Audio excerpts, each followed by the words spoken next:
Bom dia, amigos, tudo bem? Sejam muito bem-vindos. Perfeito, Fernanda? A vocês que nos assistem agora, quinta-feira, dia 20 de setembro, aqui nos estúdios do Curso Cidade, daremos início agora à nossa correção de provas, né, da prova aplicada domingo.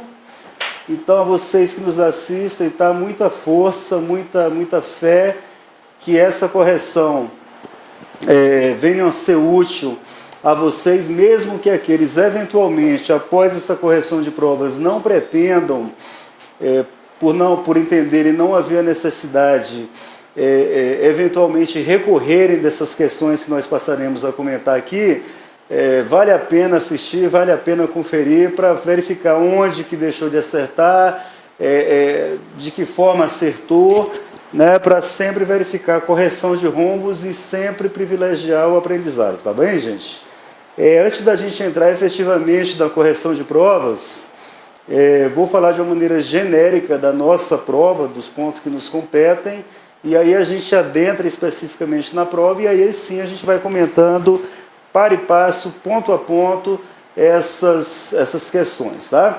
Quanto às minhas disciplinas, vocês sabem, nós ministramos 6 disciplinas aqui no curso: Direito Penal, Processo Penal, Direito Tributário, Trabalho, Processo do Trabalho e Direito Internacional dos Conflitos Armados. Essas 6 disciplinas corresponderam a 16 questões, né, dentre as 40 de direito, ou seja, quase ali 50%, tá? No domingo, a gente teve uma dificuldade para poder ter acesso a essa prova no domingo.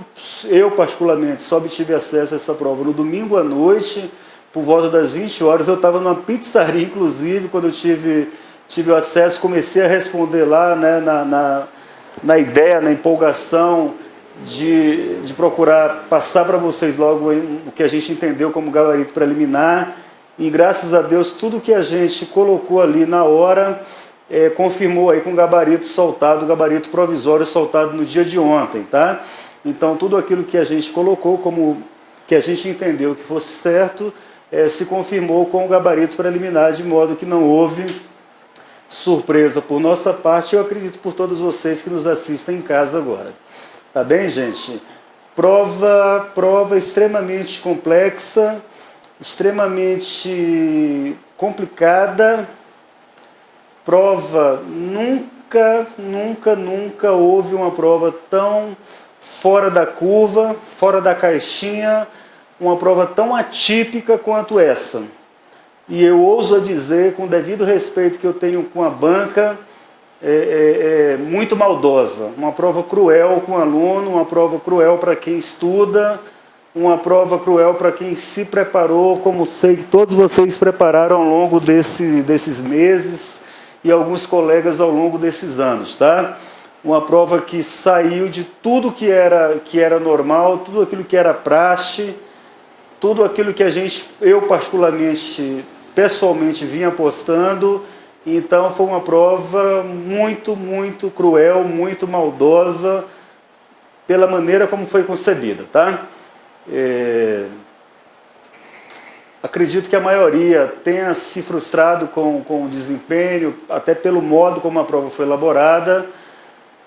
Mas enfim, gente, concurso público não tem jeito. Concurso público é um exercício de suposição, tá? Suposição em que sentido? A gente tenta lá naquele emaranhado de assuntos, emaranhado de conteúdo, a gente tenta lá vislumbrar aquelas que são mais potencialmente com maior probabilidade de caírem na prova. E a gente se prepara em cima delas, a gente procura orientar, a gente procura bater e chamar atenção para eventuais pontos que também a priori não são tão importantes, e chega na hora da prova, esses pontos tidos como não importantes também costumam cair.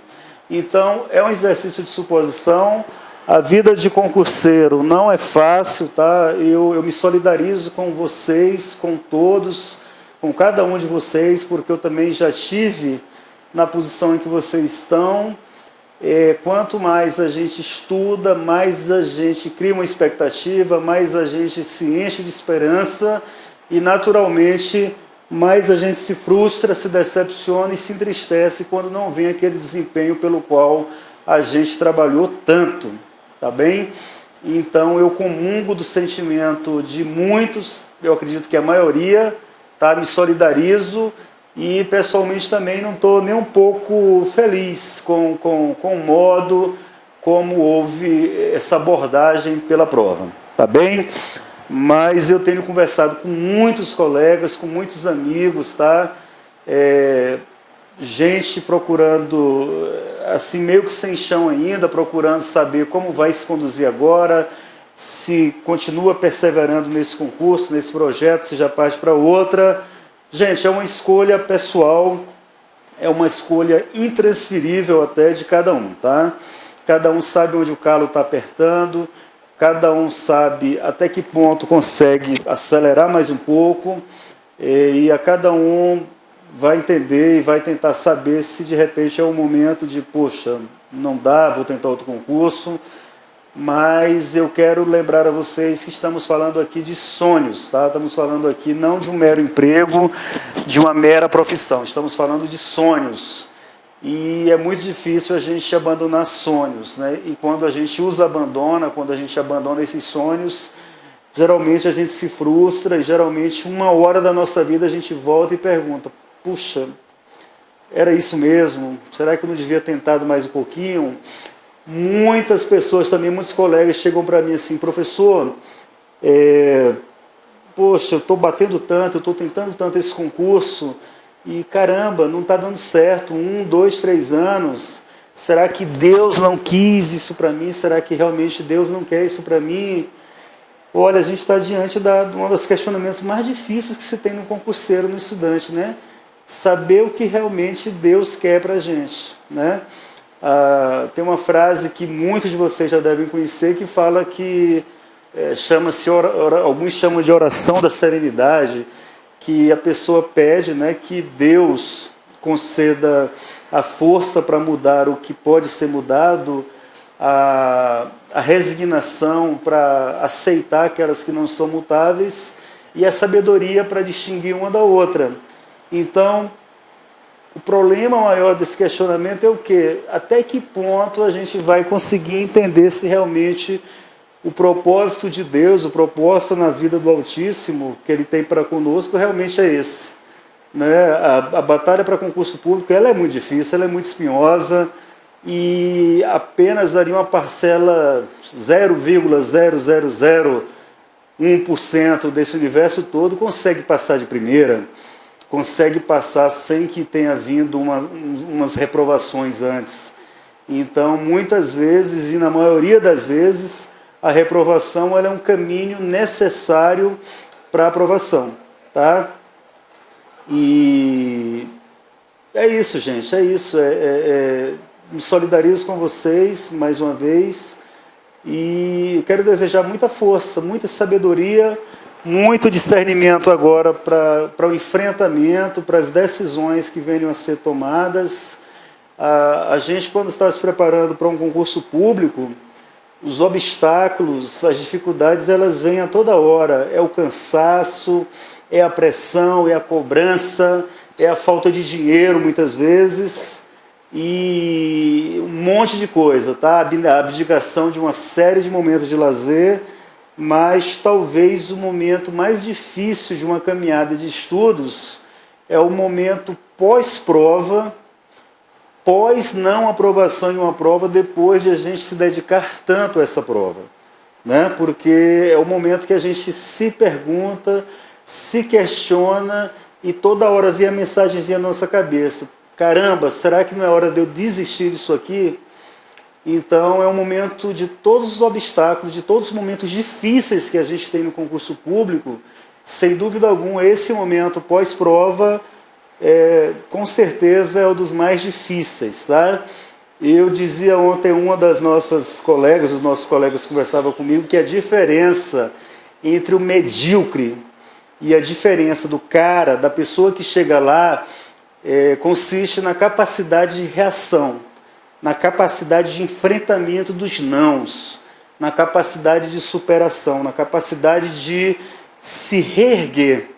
diante das dificuldades, diante dos obstáculos e diante, claro, das reprovações, tá? Mas eu entendo que é uma decisão pessoal e só quem pode avaliar essa decisão, só quem pode realmente decidir, porque sabe todos os prós, todos os contras, quem sabe realmente onde o calo aperta são vocês, tá?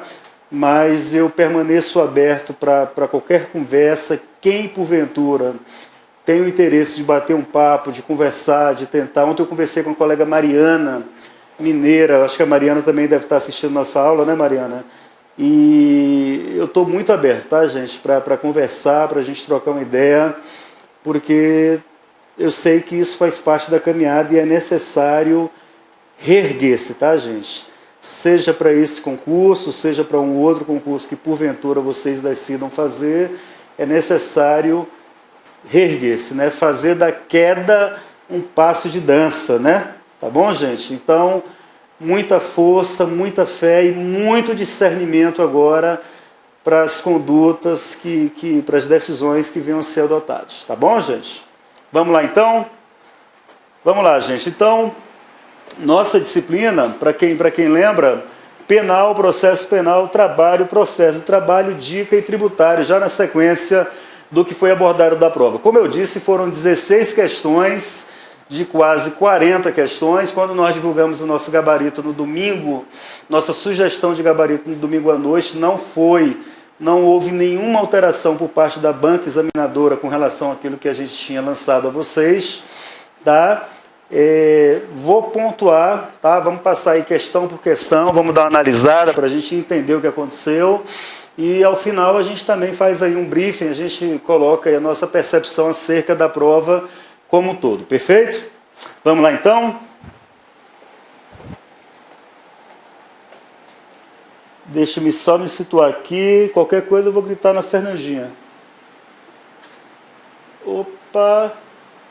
Prova SFSEX. Atenção, vamos lá.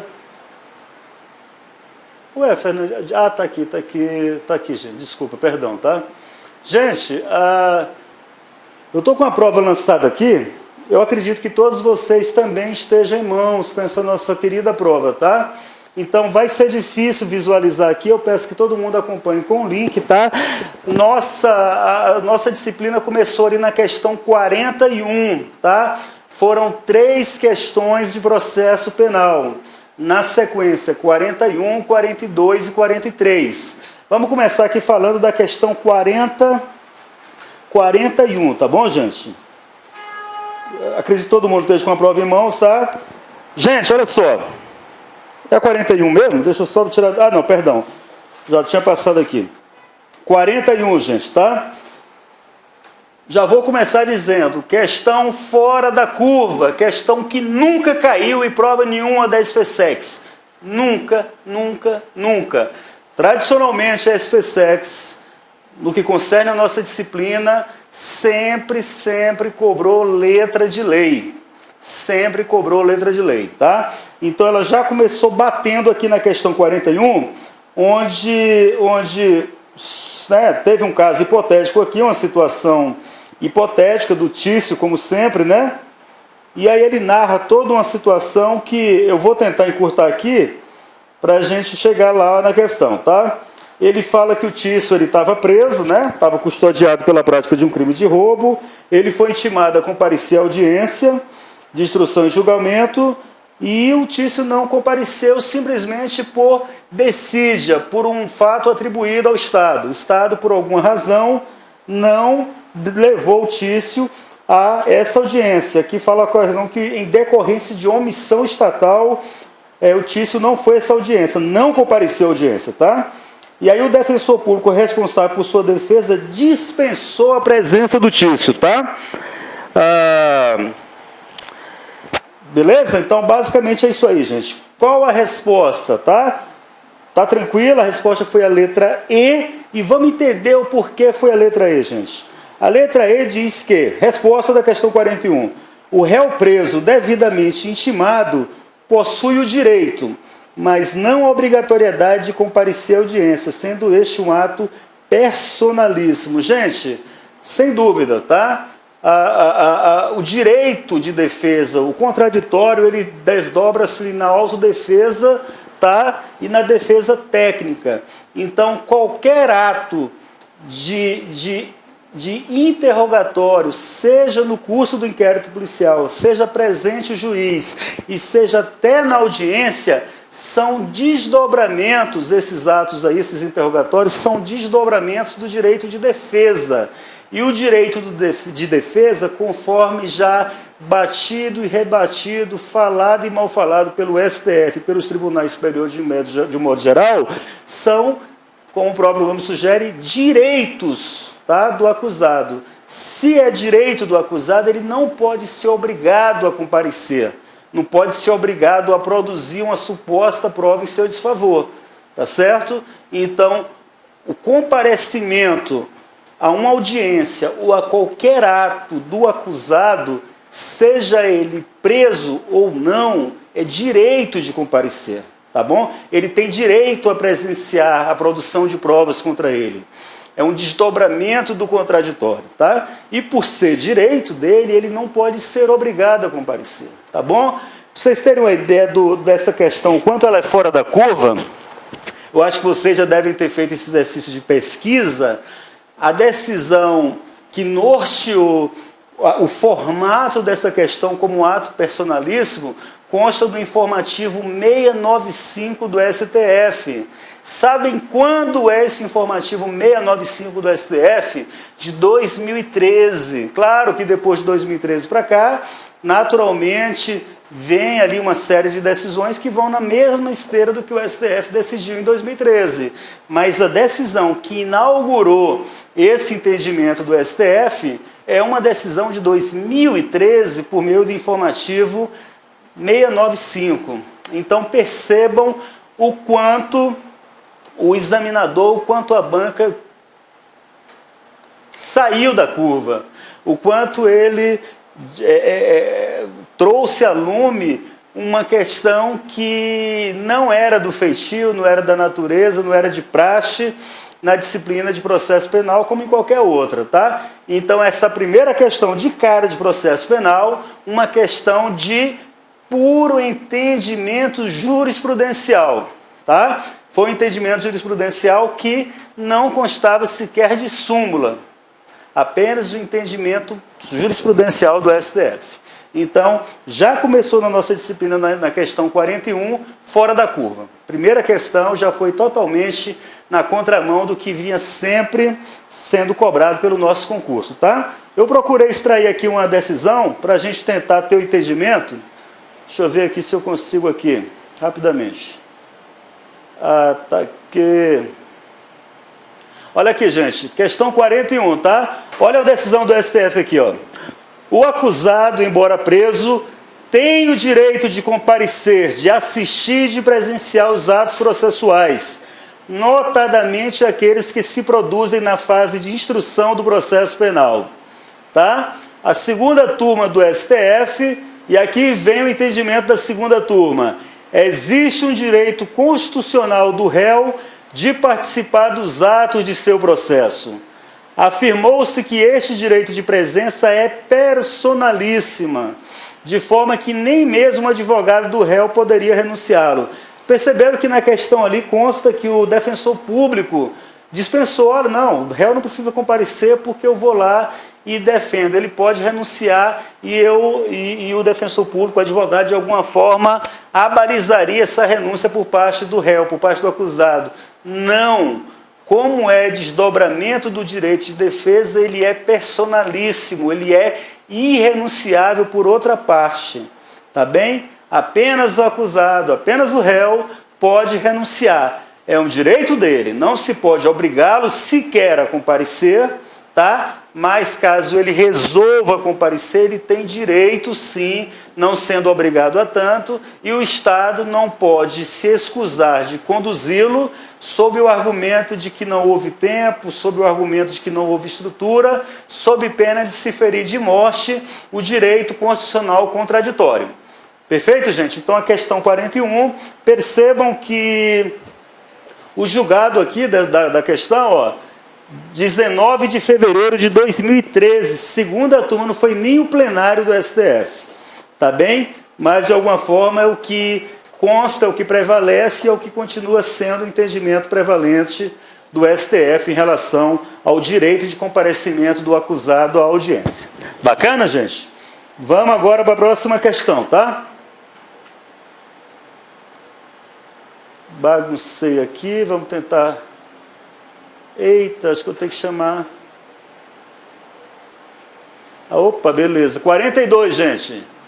O pessoal vai ter dificuldade de encontrar aí, vai visualizar aqui no quadro, mas eu acho que todo mundo tem essa provinha, como eu estava dizendo. Eu vou ler aqui, tá, gente? 42, questão 42 do processo penal. No tocante ao tema das nulidades no processo penal, assinale a afirmativa, olha só, as afirmativas a seguir, colocando V se verdadeiro, falso, F se falso, né? Vamos lá. Primeira assertiva, gente. A nulidade decorrente da não observância da competência por prevenção penal, competência penal por prevenção irrelativa, gente, entendimento, deu certo. Entendimento jurisprudencial de novo entendimento jurisprudencial. Só que esse entendimento jurisprudencial, ele vem agora sumulado pelo STF, tá bom, gente? Competência, nós tivemos a oportunidade de abordar isso em sala, tá bem? Confesso que a gente não adentrou na jurisprudência, pelo fato de toda a prova, de toda a prática que a gente tem no nosso concurso ser apenas letra de lei. Então, competência, nós temos a competência absoluta, a competência relativa, tá? Competência relativa a pessoas, né? A prerrogativa de função, tá? E competência funcional é o que a gente tem de competência absoluta. A nulidade seria uma nulidade absoluta, por respeito a essa espécie de competência. Já no que concerne a competência relativa, tá? Havendo a nulidade, por óbvio, é o caso de uma nulidade relativa, tá? Exemplos clássicos de competência relativa são a competência por território e a competência por prevenção penal, beleza, gente? Então, essa primeira assertiva verdadeira, tá? Segunda assertiva, é nulo o julgamento da apelação se o réu não for previamente intimado para constituir novo defensor após a manifestação nos autos da renúncia do seu único defensor. Gente, se eu falei em sala de aula, sempre que nós falarmos qual é o grande macete para a gente saber se a competência vai ser relativa ou absoluta. Gente, falou em prejuízo à defesa, a gente está falando em prejuízo a quê? A princípio constitucional, o princípio constitucional da ampla defesa e ao princípio constitucional do contraditório, também ao devido processo legal, que também é um princípio de envergadura constitucional, tá bem? Então, como houve nessa situação aqui o prejuízo à defesa pela não intimação para constituir um novo defensor, se o cara ficar sem defensor e ele não é intimado para constituir um novo defensor, por óbvio, fica claro, fica manifesto que haverá um prejuízo à defesa. Falou em prejuízo à defesa, nulidade absoluta diante da grandeza do vício, tá? Essa é uma das súmulas mais cobradas em concurso público relativo ao processo penal. Tá bem, gente? Entendimento sumulado também, daqui a pouco nós vamos ver aqui. E a terceira assertiva fala que constitui nulidade a falta de intimação do denunciado para oferecer contra-razões ao recurso interposto da rejeição da denúncia, suprindo esta nulidade a nomeação do defensor dativo, maldosa. Esse é o tipo de questão que cobra do aluno não só o conhecimento do entendimento simulado, como também a atenção do aluno. A questão está errada exatamente na parte final, não suprindo esta nulidade a nomeação do defensor dativo. Então, a literalidade do que foi exposto aí nessa terceira assertiva, praticamente completa, não fosse a ausência do advérbio não. Então, onde tem ali a parte final, após ali a rejeição da denúncia, não suprindo esta nulidade a nomeação do defensor dativo, tá bom, gente? Vamos dar uma olhadinha agora onde é que constam esses entendimentos aí, tá? Então a gente está falando da questão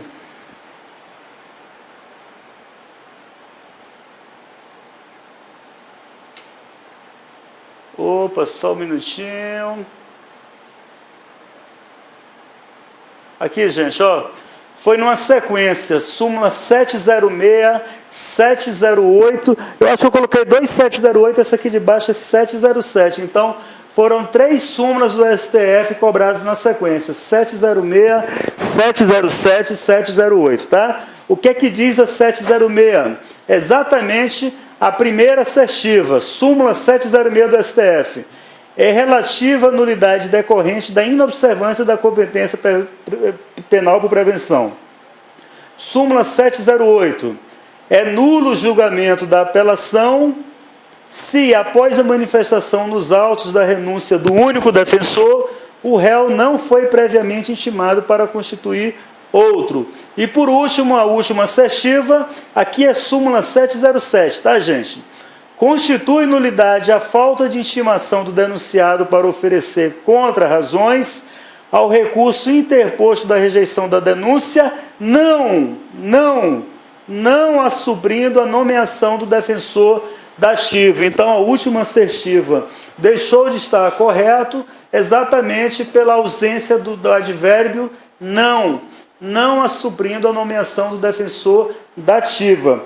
Portanto, 42, as 2 primeiras assertivas são verdadeiras e a última assertiva falsa. O gabarito que corresponde, a alternativa que corresponde a isso aí é a letra D de dado. Verdadeiro, verdadeiro e falso. Bacana? Vamos tentar agora, vamos falar um pouquinho agora sobre a questão de número 43, tá, gente? Opa, para aí. Questão 43, gente. Eu não vou nem colocar isso aqui que vocês também não vão estar acompanhando, né? Todo mundo está acompanhando pela prova, tá? Questão 43 também processo penal, tá? Ele narrou uma situação hipotética em que o Semprônio, ele praticou 2 delitos e a questão já deixou claro que foram praticados em concurso material onde aquele que há 2 ou mais ações produzindo 2 ou mais resultados, tá bom, gente? Perfeito? 2 ou mais ações. Você comete 2 ou mais condutas, ou seja, você tanto rouba quanto mata, tá bom? É um concurso material. Você tanto furta como pratica um dano, tá bom? Isso aí são concurso material, perfeito? Então a questão deixou claro que o cara praticou 2 delitos em concurso material de crimes. Ao primeiro delito, a lei comina a pena de detenção de 6 meses a 2 anos. Já no segundo, a lei comina a detenção de 6 meses a 3 anos. Gente, eu lembro que foi no domingo à noite, a Tati, nossa querida Tati pernambucana, ela mandou essa questão para mim, eu não tinha nem tido acesso à prova ainda, ela mandou, prof, tá todo mundo aqui sem saber ainda, sem ter entendido essa questão 43, sem fazer ideia, gente. Essa questão foi muito bem elaborada, tá? Eu vou tentar passar para vocês aqui no quadro, para facilitar o entendimento, tá? De antemão, o que é que essa questão cobrou? Essa questão cobrou o entendimento da lei, para que você entendesse esses institutos da lei, e cobrou também um entendimento do que você visualiza sobre a lei, tá bom, gente? Tá bom? Observe, ela mexeu com o concurso material, que é uma parte doutrinária, consta da lei, no artigo 70 do Código Penal, mas cobrou o conhecimento doutrinário do que se entende por concurso material, tá? E ela falou aqui, nas alternativas, falou aqui a questão de 3 institutos, tá? Falou do Instituto da Composição Civil dos Danos, na letra A, falou sobre a transação penal na letra B, Na letra C, falou dos dois institutos ao mesmo tempo e falou de um terceiro instituto, que é a suspensão condicional do processo. Vamos falar um pouquinho deles aqui, tá, gente? Vamos lá rapidamente. Transação penal mais a transação penal, falou mais da composição civil dos danos, falou mais da suspensão condicional do processo. Gente, esses três institutos são previstos em qual lei, gente? Na Lei 9.099, que trata dos juizados especiais cíveis e criminais, tá? Basicamente na parte que compete aos juizados especiais criminais, tá bom, gente? Então, são institutos típicos da Lei 9.099, de modo que aqueles que cometem um crime de menor potencial ofensivo, por serem delitos de menor potencial ofensivo, podem contar com as benesses da Lei 9.099. E as três benesses clássicas da Lei 9.099 são esses três institutos aí. Bacana? E aí, nessa questão de concurso material, qual foi a jogada da questão? Como é que ela foi bem elaborada? Primeiro, a questão disse que foi concurso material.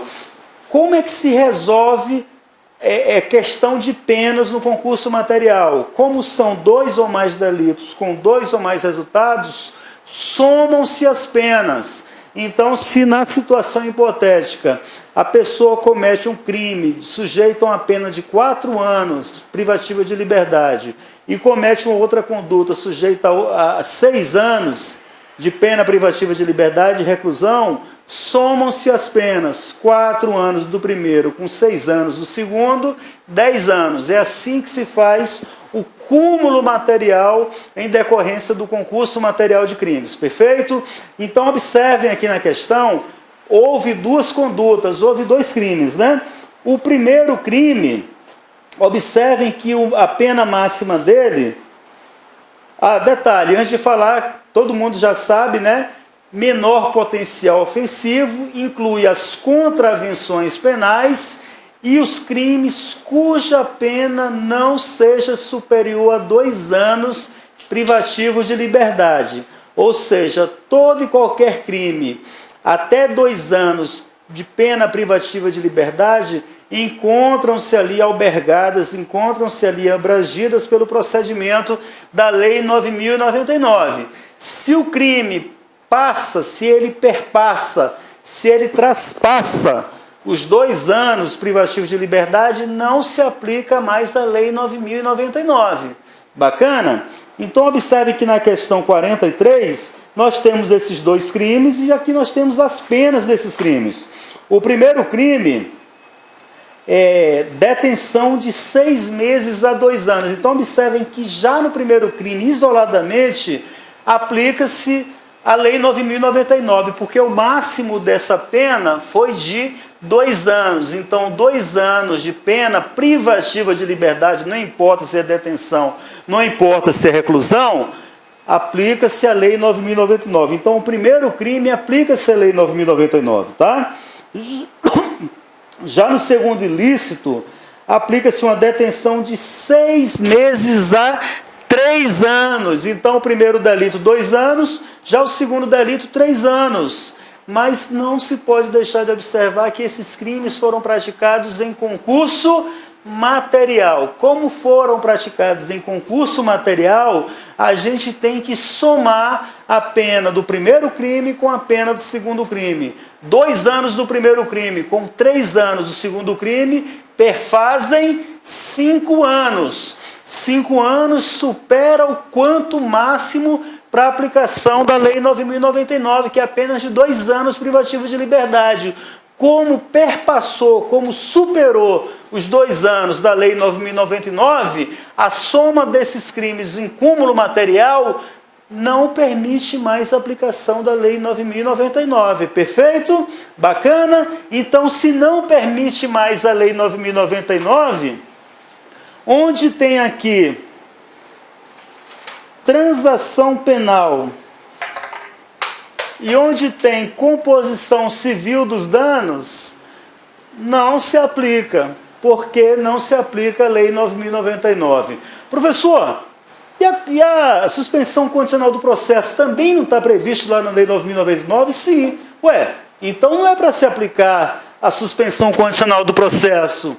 Não deveria. Mas o que é que diz a lei quando a suspensão condicional do processo?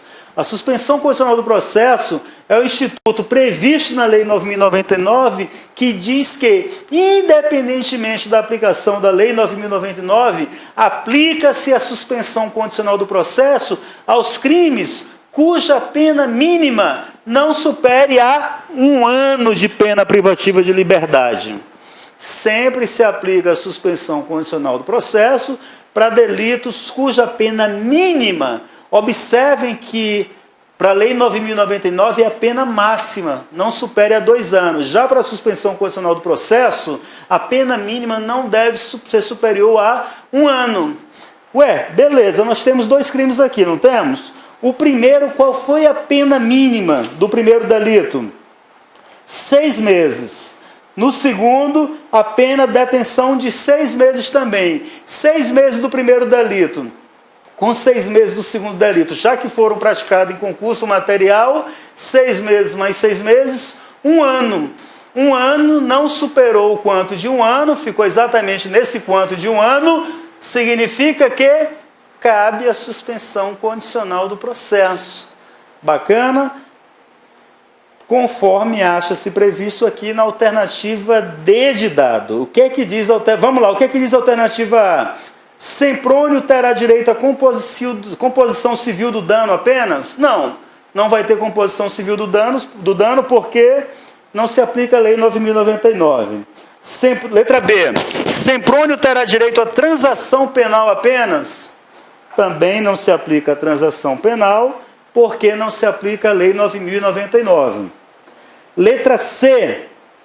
Semprônio terá direito à composição civil dos danos e à transação penal? Não, acabamos de explicar o porquê. Não terá direito nem à transação penal, nem à composição civil dos danos, tá? Letra E. Vamos passar para a letra E. Semprônio não terá direito à composição civil dos danos, bacana. A transação penal, bacana. Nem a suspensão condicional do processo, errado. Ele tem direito à suspensão condicional do processo.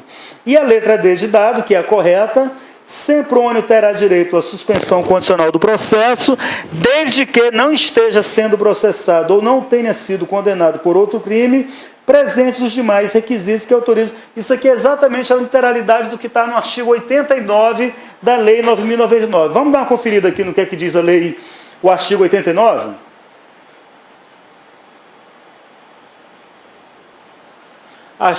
Questão 43. O que é que diz o artigo 89, gente? Nos crimes, artigo 89 da Lei 9.099. Nos crimes em que a pena mínima combinada foi igual ou inferior a 1 ano, nós temos 6 meses do primeiro delito, pena mínima, e a pena mínima do segundo delito também de 6 meses. Então percebam que essas penas mínimas aqui foram igual a 1 ano. Então, nos crimes em que a pena mínima combinada for igual ou inferior a 1 ano, abrangidas ou não por esta lei. Percebam que as penas dos delitos dos dois deixaram de ser abrangidas pela Lei 9.099, né? Mas o que é que diz o artigo 89? Abrangidas ou não por esta lei. O Ministério Público, ao oferecer denúncia, poderá propor a suspensão do processo por 2 a 4 anos, desde que o acusado não esteja sendo processado ou não tenha sido condenado por outro crime, presentes os demais requisitos que autorizam a suspensão condicional da pena. Foi a literalidade da alternativa D da questão 43, tá bom, gente? Então, suspensão condicional do processo para aqueles crimes cuja pena mínima não supere a 1 ano. Bacana? Por isso que nessa questão caberia apenas a suspensão condicional do processo e não a transação penal e a composição civil dos danos. Bacana? Tranquilo? Eu espero que tenha ficado bem claro aí para todo mundo. Mas a questão foi muito bem elaborada, tá? Tenho que reconhecer isso aqui. O que é que ela exigiu, gente, da gente? Exigiu conhecimento da Lei 9.099, mas não se cobrou a literalidade da Lei 9.099, que era uma praxe do que o nosso concurso sempre fez. Então, para fechar processo penal, vamos fazer um apanhado aqui. Foram 3 questões de processo penal, onde nenhuma dessas 3 questões foi cobrado conhecimento da mera literalidade da lei, ao contrário do que sempre aconteceu com as questões de processo penal. Era um copiar, colar da letra de lei. Então, nenhuma das 3 cobrou conhecimento de literalidade, tá? A primeira questão, 41, cobrou conhecimento jurisprudencial. A questão 42 cobrou conhecimento jurisprudencial sumulado, não foi só jurisprudência, mas foi jurisprudência sumulado. E a questão 43 cobrou ter um conhecimento da lei, mas não cobrou a literalidade da lei. Cobrou o entendimento, eu não digo doutrinário, mas o entendimento de que você precisava ter conhecimento da lei sem que se cobrasse a literalidade da lei. Então, as 3 questões de processo penal fora da curva em relação àquilo que tem sido cobrado nos últimos anos da nossa prova da SFSEX. Tá bem, gente?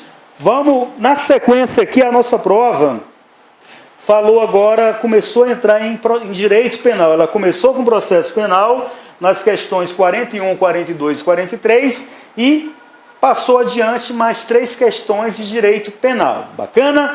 Questão 44. Tá bom? Marcar V verdadeiro, F falso, normal. Primeira assertiva da 44. O direito penal brasileiro admite a compensação de culpas? Não.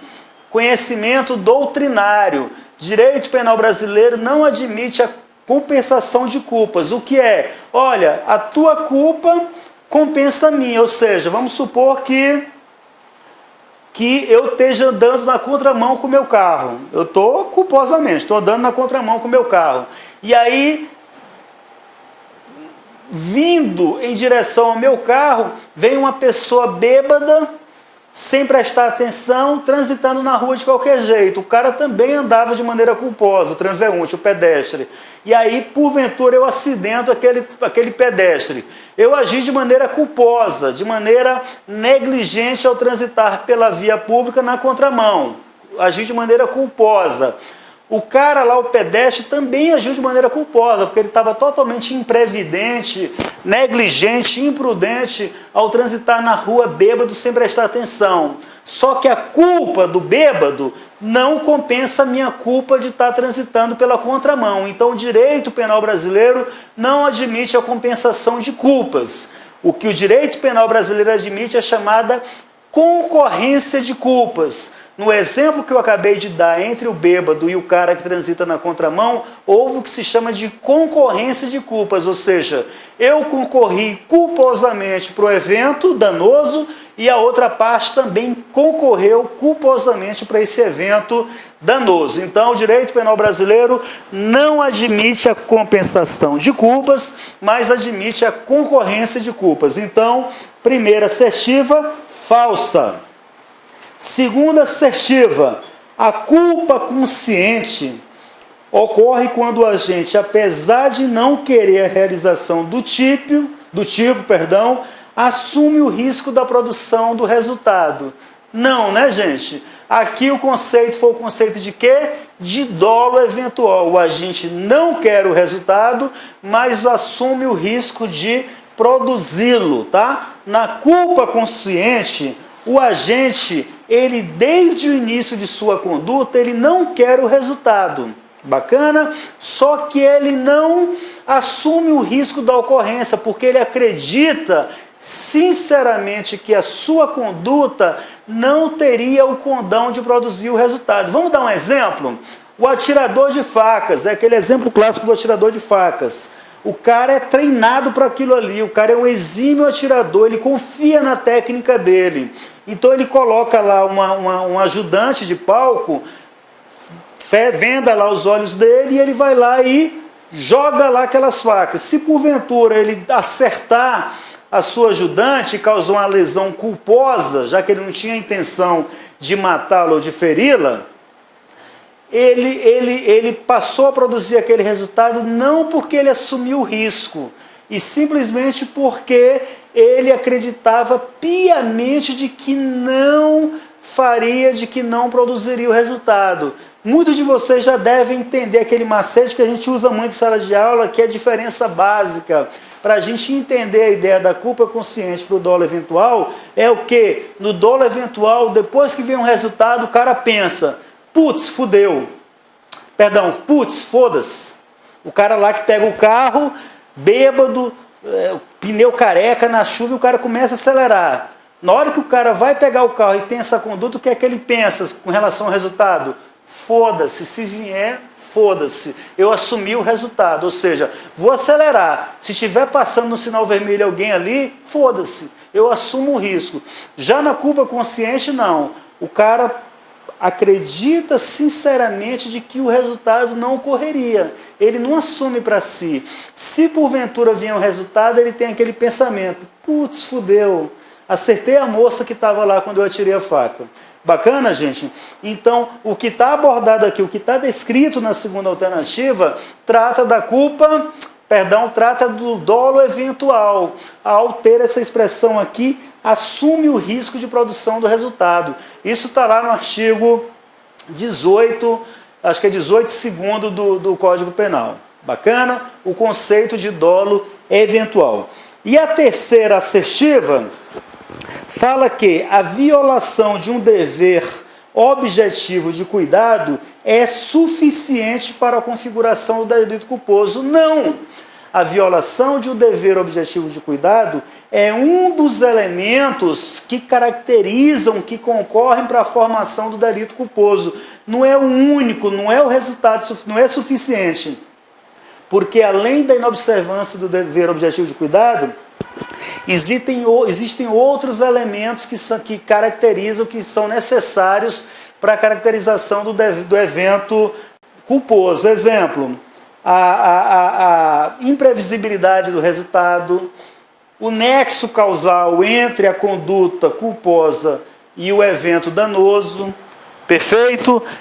Tem que haver um resultado decorrente da conduta culposa do agente. Bacana? Então não é apenas este elemento, inobservância do dever objetivo de cuidado. A inobservância do dever objetivo de cuidado é sim um dos elementos que caracterizam, que concorrem para a produção da conduta culposa, mas não é o único evento, não é o único elemento. Além dele, há outros elementos, tá? Como a imprevisibilidade, como a produção do resultado culposo, como o nexo de causalidade que deve haver entre a conduta culposa e o evento culposo, tá bom? Há uma série de elementos, bacana? Então, como nós podemos observar, questão puramente doutrinária, não cobrou conhecimento de lei, e o comando que atende essas questões está ali no artigo 44, letra A. Todas falsas. Bacana, gente? Então, questão 44, fora da curva também, não cobrou conhecimento de lei, que era o que sempre se cobrou. A gente até brincava em sala de aula que a questão de você saber se o estado de necessidade ou legítima defesa já cobrou 40 vezes na prova. Todo ano eles repetiam essa questão. E esse ano não repetiram, tá bom? Então, questão também fora da curva, que exigiu apenas conhecimento doutrinário. Vamos para a questão 45. Considere a seguinte situação hipotética. Mévio, portando um fuzil, está diante Caio, Tício e Semprônio. Seus desafetos todos desarmados. No intuito de matá-los, exige que fiquem em fila, um atrás do outro. Mévio posta a arma na altura do peito do primeiro da fila, Caio, e desfere um único tiro que transfixa todos os corpos na mesma região, causando a morte das vítimas. Gente, aí vamos lá. Com base no relato acima, assinale a alternativa correta sobre a prática realizada. Gente, o que é que houve aí nessa conduta? Primeira coisa, a questão deixou clara que o cara que atirou, que foi o Mévio, ele queria a morte dos três. Os três eram desafetos do Mévio. Então ele queria produzir 3 resultados morte, a morte de cada um, tá? Ele só praticou uma conduta, ele só deu um tiro. O que é uma conduta apenas? Quando a gente fala de uma conduta e mais de um resultado, a gente está falando de concurso formal, porque só houve uma conduta. Se houvesse mais de uma conduta, ou seja, mais de um tiro, seria concurso material. Então, onde houver ali concurso material, ele fala de concurso material, fala na alternativa A e E. Onde falou de concurso material, já está excluída essa hipótese. Já estão excluídas essas hipóteses na A e E. Então, a gente ficaria no concurso formal. A alternativa D também já sairia excluída, porque diria que ele praticou apenas um homicídio doloso. Não, ele praticou 3, matou 3 pessoas, foram 3 homicídios. Bacana? Então, de plano, fica fácil da gente entender que seria ou alternativa B ou alternativa C. Concurso formal a gente sabe que é. Agora a dúvida era o quê? Concurso formal próprio ou impróprio? O que é que diferencia o concurso formal próprio do concurso formal impróprio? No concurso formal próprio, o agente ele não quer produzir resultados distintos, tá bom? Ele só quer produzir um resultado, mas por culpa no outro resultado, esse outro resultado aconteceu. Vamos dar um exemplo do concurso formal próprio. O cara quer... O Mévio quer matar o Caio. Tá, beleza. O Mévio quer matar o Caio e vai lá, aponta a arma em direção ao Caio. Atirou. No que ele atirou no Caio, acertou o Caio e, sem querer, por culpa, ele atingiu também o Tício que estava passando. Ou seja, com um único ato, com uma única conduta, ele atingiu 2 resultados, ele provocou 2 resultados danosos, 2 delitos. Vamos supor que o que ele atirou morreu e o que ele acertou ficou lesionado, ou pode ter morrido também, tá? Então, ele praticou 2 delitos com um único ato, só que ele só queria praticar um único delito. Bacana? Como ele só queria praticar um único delito, embora tivesse praticado 2 delitos com 2 resultados, como ele só quis praticar um único delito, é o que a gente chama de concurso formal próprio. Ou seja, ele não teve a intenção de praticar 2 ou mais crimes. É o concurso formal próprio, também chamado de concurso formal perfeito. Tá bom? Na questão aqui que nos é apresentada, ele tinha a intenção de praticar 3 mortes. É uma situação diferente daquela que a gente acabou de falar. Como ele tinha a intenção de provocar 3 mortes nos seus 3 desafetos, a gente está falando aí de concurso formal impróprio. É o que a doutrina chama de unidade de desígnios. O que é unidade de desígnios? Ou seja, para cada resultado ele tinha uma intenção específica daquele resultado. Ou seja, quando eu matei o Semprônio, eu tinha a intenção de matar o Semprônio. Quando ele matou o Mévio, ele tinha a intenção de matar o Mévio. Quando ele matou o Tício, ele tinha a intenção de matar o Tício. Ou seja, houve desígnios autônomos, houve vontades independentes a cada resultado daquele. Portanto, a questão concurso formal impróprio. Tá bom, gente? Conhecimento também doutrinário, questão elaborada apenas com base em doutrina, questão, embora o concurso formal e material estejam previstos ali nos artigos 69 e 70 do Código Penal, a questão foi formulada com base em doutrina, perfeito? Embora se exigisse ali o conhecimento de lei. Então, questão muito bem elaborada, que também fugiu a curva, saiu da caixinha em relação ao direito penal. Bacana, gente? Finalmente, aqui na questão 46, uma questão típica da nossa prova. Todo ano caiu uma questão assim, literalidade de lei. Então, só caiu aqui na questão 46, que tratou da lei de organização criminosa. Bacana, gente? Então, a alternativa tida como correta pelo gabarito, e realmente foi a letra D. a pena é aumentada de 1/6 a 2/3 se as circunstâncias do fato evidenciarem a transnacionalidade da organização. Tudo que está aqui de alternativa, gente, consta da literalidade da lei. Vamos dar uma olhadinha aqui na literalidade para a gente verificar realmente como foi cobrado isso aqui.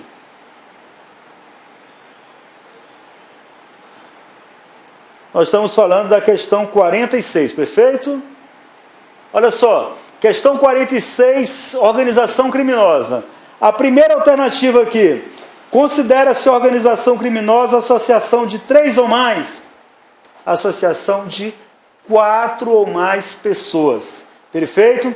Então a questão de cara e alternativa A está errado, porque não atendeu já a literalidade do parágrafo 1º aqui já da lei de organização criminosa. 4 ou mais, e não 3 ou mais como está aqui.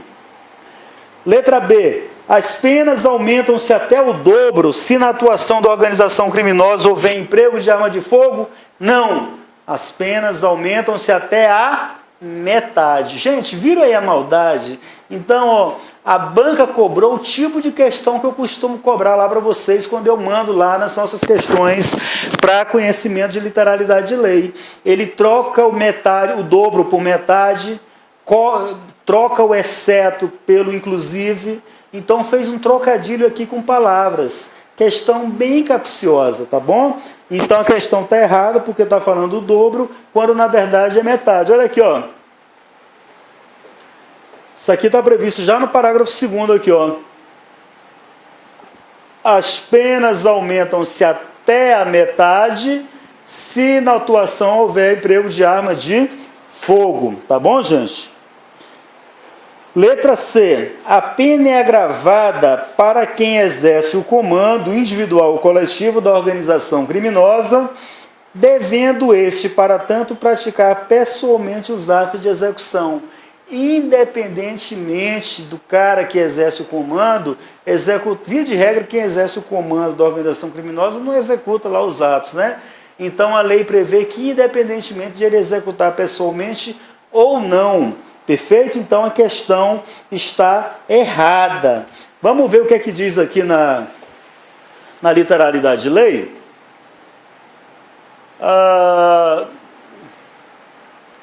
Aqui, ó, parágrafo 3º.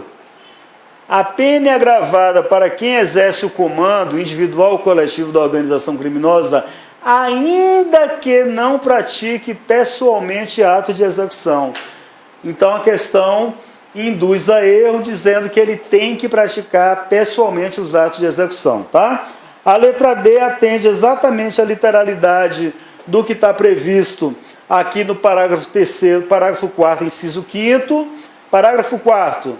A pena é aumentada de 1/6 a 2/3. 5º. Se as circunstâncias do fato evidenciarem a transnacionalidade da organização. Então, copiou e colou a literalidade da lei. E a alternativa E também está correto. Olha só como a alternativa E, a maldade, como eles são capciosos, como eles foram terríveis na formulação da questão. Letra E. A condenação com trânsito em julgado acarretará ao funcionário público a perda do cargo, função, emprego ou mandato eletivo e a interdição para o exercício da função ou cargo público pelo prazo de 8 anos, concomitantes ao cumprimento da pena. E olha o que é que diz a literalidade de lei. Tudo que foi falado, só que subsequentes ao cumprimento da pena. Trocaram uma palavrinha pela outra. Gente, quem acompanhou as questões que eu envio, a cada assunto que a gente aborda, a cada aula, percebe que sempre quando eu monto com base na literalidade de lei, eu faço como a questão fez agora, trocar um inclusive pelo exceto, trocar alguma palavrinha pela outra. Então, se tivesse sido cobrado literalidade de lei, como era para ter cobrado, vocês acertariam todos, porque eles fizeram exatamente aquilo que eu faço sempre quando eu mando questões para vocês. Então, vocês observam que a única questão que tratou de literalidade de lei, como sempre vinha na nossa prova, foi essa questão de número 46, que é semelhante ao modo como eu elaboro e já enviei as questões para vocês. Tá bom? Então, questão típica da SFSEX. Tá? Quem não está habituado com a nossa prova ainda, quem porventura fez o primeiro concurso, sempre se cobrou assim. Sempre se cobrou assim, conforme a questão 46. Mera literalidade de lei. E este ano foi diferente. Fora da curva, fora da caixa.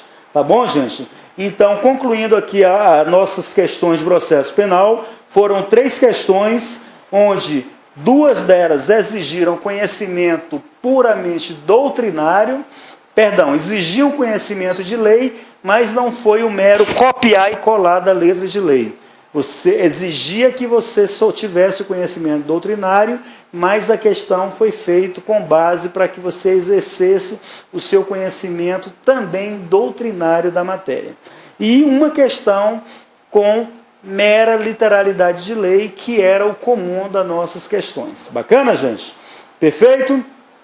Vamos avançar agora nas questões 47 e 48. A gente costuma achar que são questões de direito previdenciário. Quando você estuda a disciplina autônoma de direito previdenciário, de fato, essas disciplinas, esses assuntos são cobrados em direito previdenciário. Na nossa prova não existe a disciplina autônoma de direito previdenciário. Existe direito do trabalho e previdência social, como a parte no que concerne a previdenciário fizesse parte de direito do trabalho, tá? E por essa razão, as questões 47 e 48, como no nosso edital não consta autonomamente direito previdenciário, as questões 47 e 48 trataram de direito do trabalho, mas naquilo que concerne a parte previdenciária do direito do trabalho, tá bem? Questão 47, gente. Essa questão 47, ela exigiu conhecimento doutrinário do aluno, tá?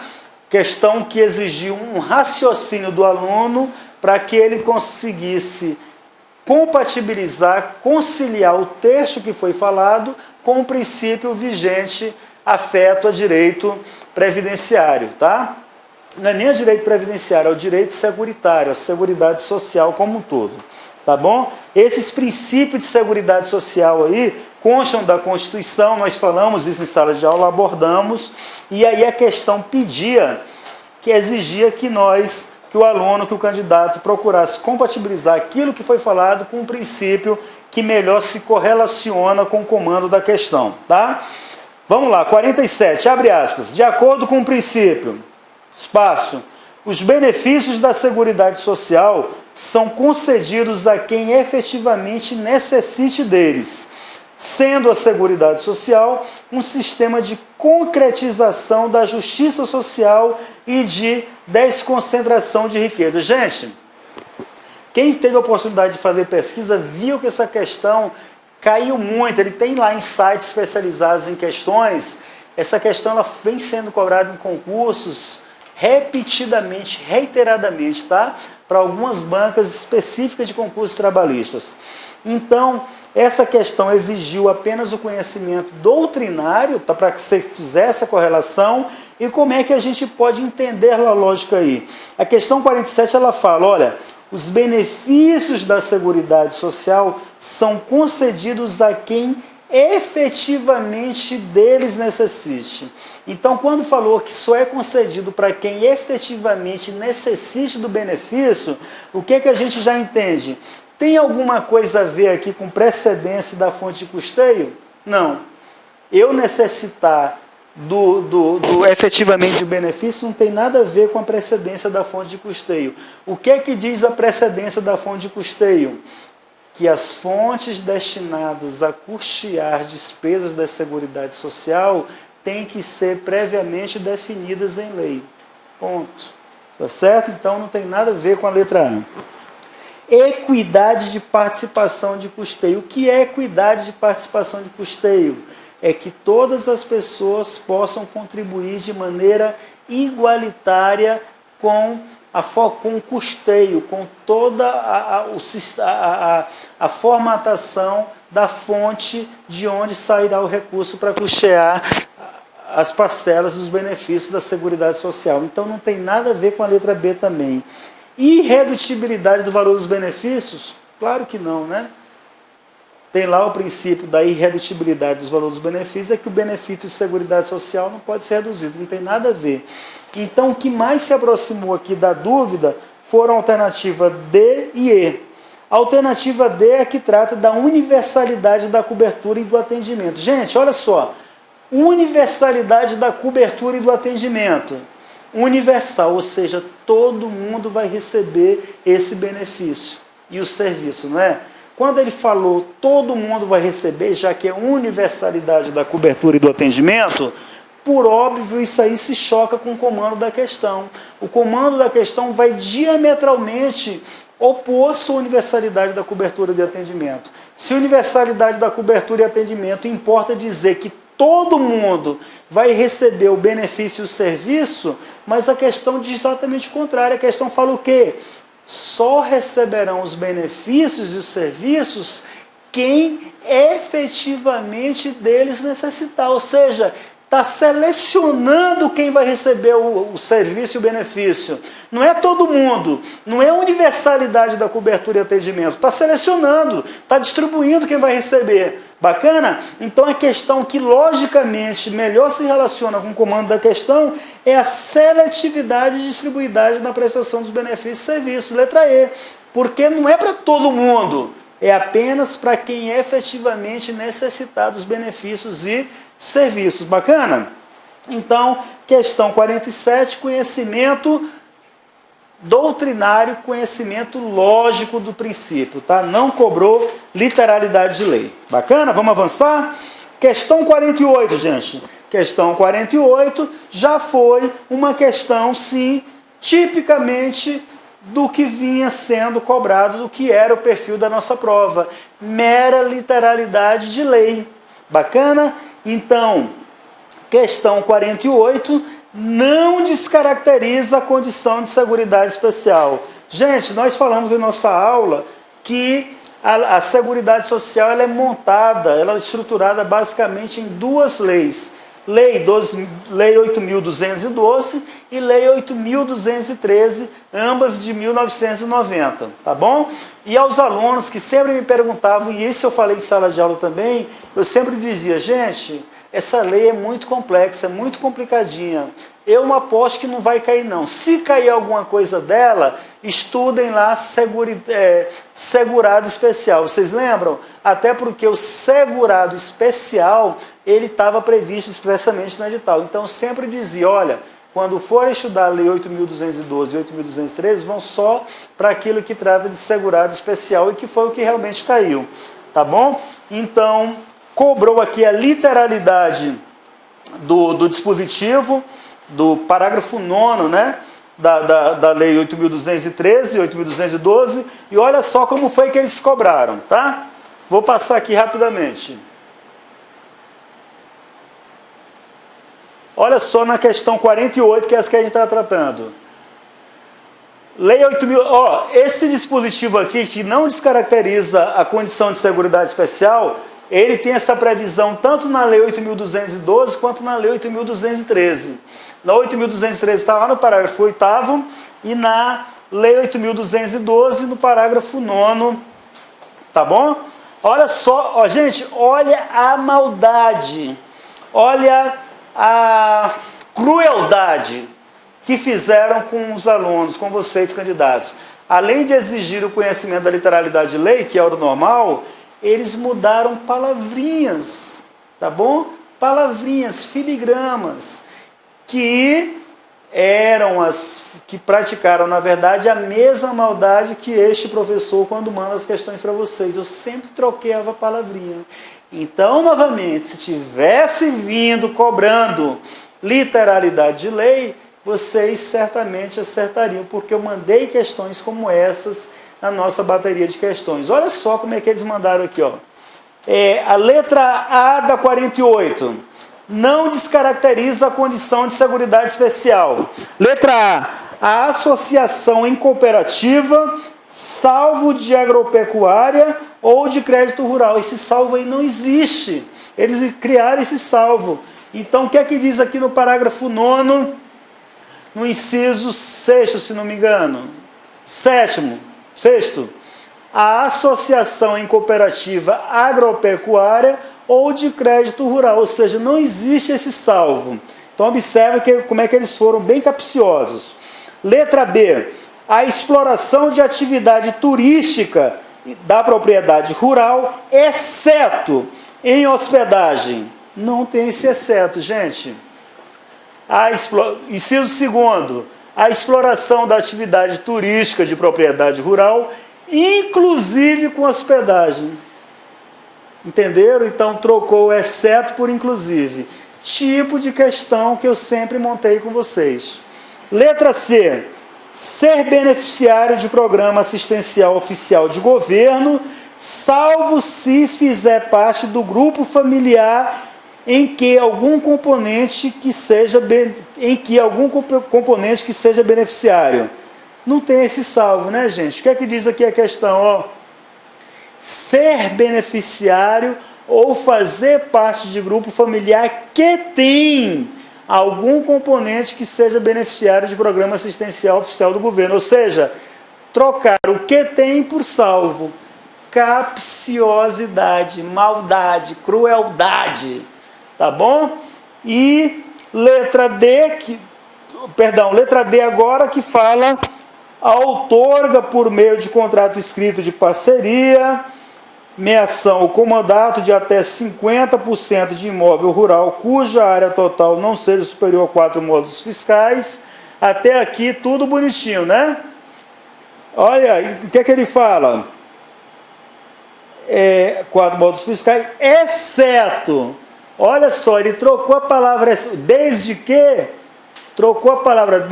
que consta na lei, por exceto. Então, extremamente cruéis. Fizeram isso com vocês. Que maldade. Também é errado porque trocaram essa palavrinha.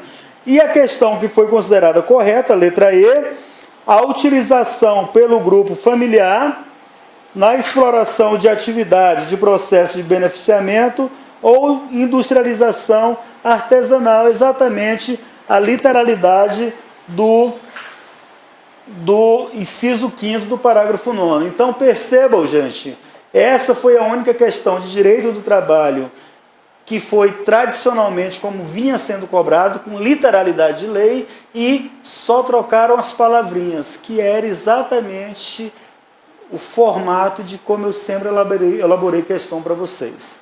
Tá bom, gente? Então, 2 questões de direito do trabalho. Vamos avançar aqui e vamos para processo do trabalho. O processo do trabalho começou ali na questão 49 e foram 2 questões, questões 49 e questão 50. A questão 49, ela cobrou conhecimento de lei. Embora não viesse aqui cobrando, exigindo a literalidade, trazendo a literalidade de lei, cobrou o conhecimento de lei. Isso aqui, gente, a gente falou demais em sala de aula, tá? Procedimento sumaríssimo, procedimento ordinário e procedimento de inquérito para apuração de falta grave de servidor estável. Eu até fiz um maceteiro para vocês. No procedimento sumaríssimo na Justiça do Trabalho, 2 testemunhas no máximo. No procedimento ordinário da Justiça do Trabalho, no máximo 3 testemunhas. E nos inquéritos para apuração de falta grave, no máximo 6 testemunhas. Embora a questão aqui não fizesse menção se o procedimento era ordinário, sumaríssimo ou para apuração de falta grave, pela quantidade de salários mínimos, já deixa a gente entender que era procedimento ordinário, beleza? Procedimento ordinário acima ali de 60 salários mínimos, tá bom?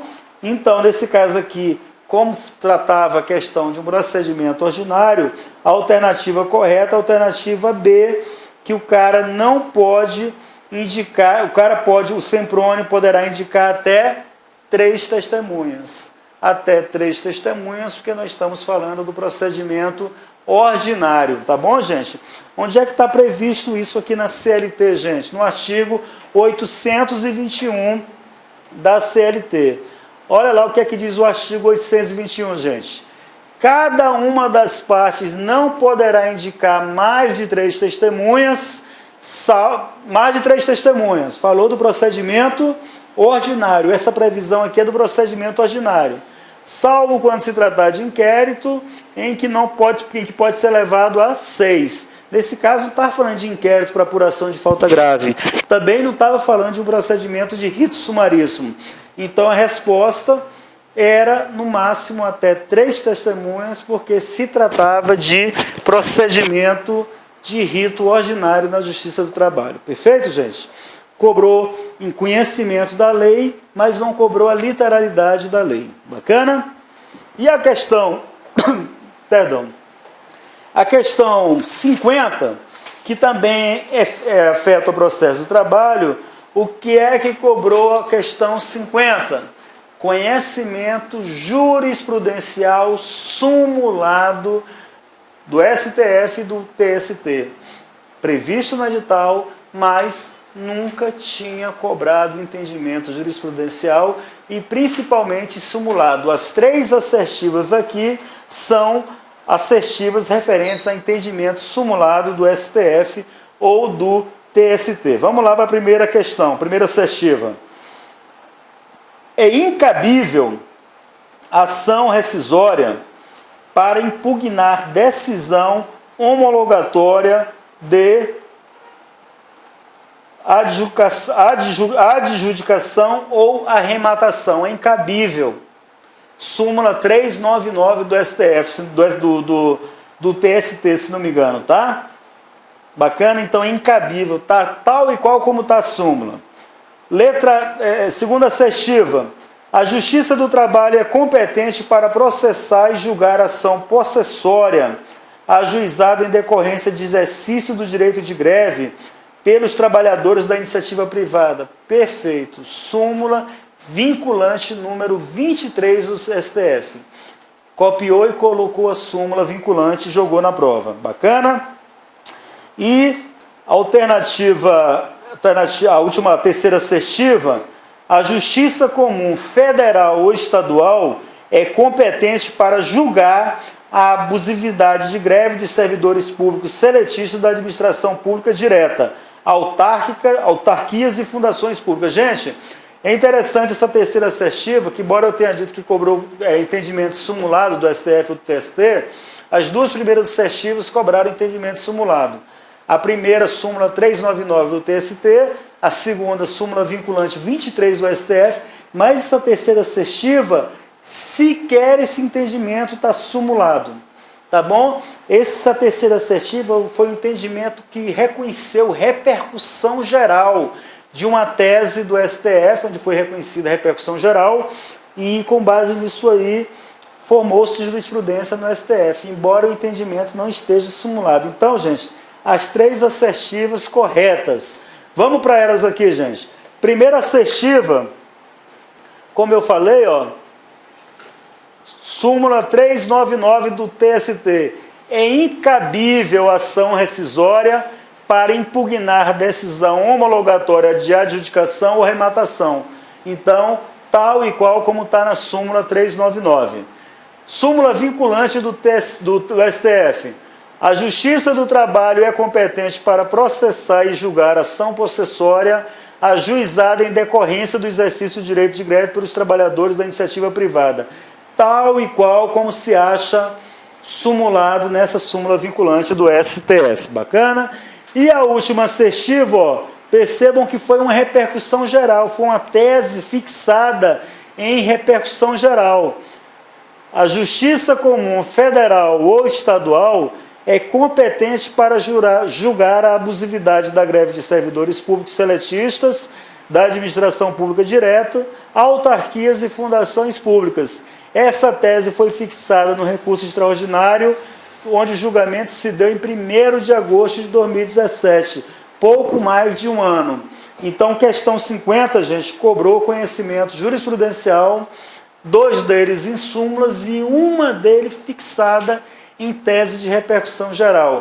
Questão também fora da curva em relação ao processo do trabalho. Tá bom, gente? A questão 51 já não foi conosco, tá? Foi com o professor Oliveira, Direito Ambiental.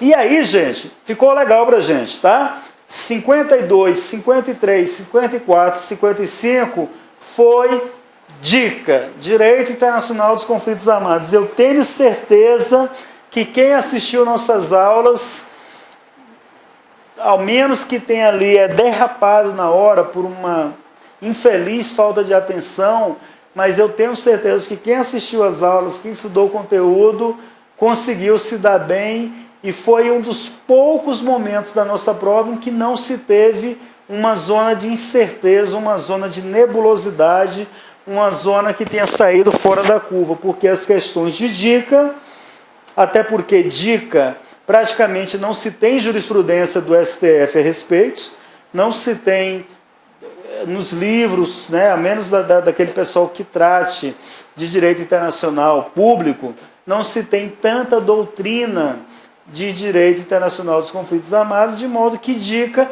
caiu como sempre vinha caindo nas provas. Foram 4 questões, 52, 53, 54, 5, né? 52 a 55, perfeito, foram 5 questões, 52, 3, 4, 52, 3, 52, 53, 54, 4 questões. Foram 4 questões de dica, sendo que as 4 foram questões que exigiam conhecimento de lei, e foram basicamente a transcrição de lei. Então, dica, tenho certeza que foi uma das raras zonas de conforto que a gente teve na nossa prova. Bacana, gente? Vamos para elas, então? Questão 52, gente. Cobrou conhecimento do TPI, Estatuto de Roma. Foi falado na nossa primeira aula aqui, o Estatuto de Roma, tá? Primeira assertiva. Exemplos de crimes de TPI são o genocídio, bacana, e os crimes de guerra, bacana. Desde que ocorridos após a entrada em vigor do Estatuto de Roma em 2012. Perfeito, gente. Foi falado e refalado e muito batido aqui que o Estatuto de Roma só se aplicaria após a sua vigência, o que se deu em 2002. Ou seja, os crimes de guerra, genocídio, agressão e crimes contra a humanidade só foram previstos e só passaram a ser puníveis pelo Estatuto de Roma a partir de 2002, que foi o ano de entrada em vigência desse Estatuto de Roma, desse Tribunal Penal Internacional. Então, primeira assertiva é totalmente correta. Segunda assertiva, a sede do TPI é em Haia, perfeito, consta lá, né? Sendo certo que, ainda que entenda conveniente, o tribunal não poderá entrar em outro local. O tribunal poderá funcionar em outro local. Falamos isso em sala de aula também.